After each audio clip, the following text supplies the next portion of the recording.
I'm Joy Cardine talking with John Nygren, a Republican state representative from Marinette, co-chair of the Joint Finance Committee. And I wanted to get your reaction to this new proposal to test working age recipients of unemployment benefits or welfare benefits for drug use. Is that something Wisconsin should do?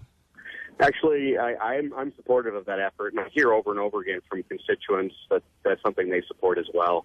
I think Wisconsin is, we're kind people. We believe in helping people who are down in their luck, giving them a hand up rather than a handout. And, I'm sure you and some of your listeners are aware I'm also involved in the drug and addiction discussion. Providing structure for people to get their life on track and helping them out, I think actually the drug testing will go a long way towards helping people get their life on track and getting out of the culture of addiction. Yeah, well, what good will it do though? What about their children, or what about their needs if they might have an addiction problem, but they can't get any benefits to live day to day? Well, I think the issue here is the devil's in the details.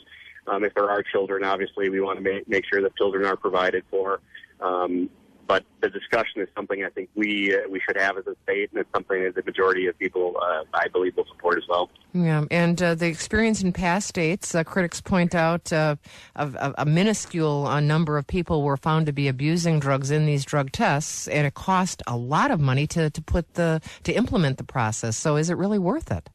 Well, I guess I would ask that same question in our correction policies and drug testing.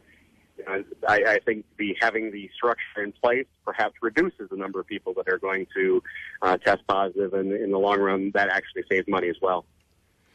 But in any case, you would support. I would.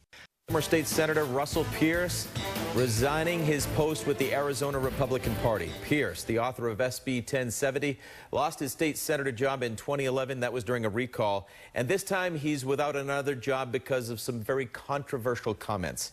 He says that if he were in charge of Medicaid, he'd make sterilization mandatory for poor, unemployed women. Boy, I can't wait for that earthquake and that fault to take place in California. I can't wait to have a shoreline in Arizona. California is lost. Eric, if you put me in charge, things would change. First of all, I'm not sure I'd even allow food stamps to take place, but I'd certainly get rid of the Lone Star cards, no cash for ding-dongs or ho-hos. No, you'd only get money for a 50-pound bag of rice and beans, blocks of cheese, and powdered milk. All of the powdered milk you can haul away. If you want a steak or frozen pizza, then you'd have to get a job. You put me in charge of Medicaid, the first thing you do is get a woman or plant birth control implants or tubal ligations. Then we'll test recipients for drugs and alcohol and nicotine. If you want to produce or use drugs or alcohol, then get a job. Put me in charge of government housing. Ever live in a military barracks? You'll maintain your property in a clean and in a good state of repair. Your home will be subject to inspection at any time. Possessions will be inventoried. If you want a plasma TV or an Xbox 360, then get a job. I could go on and on. We're out of control. And I know there's people out there that need help. And my heart goes out to them too. But you know what? That should never be a government role.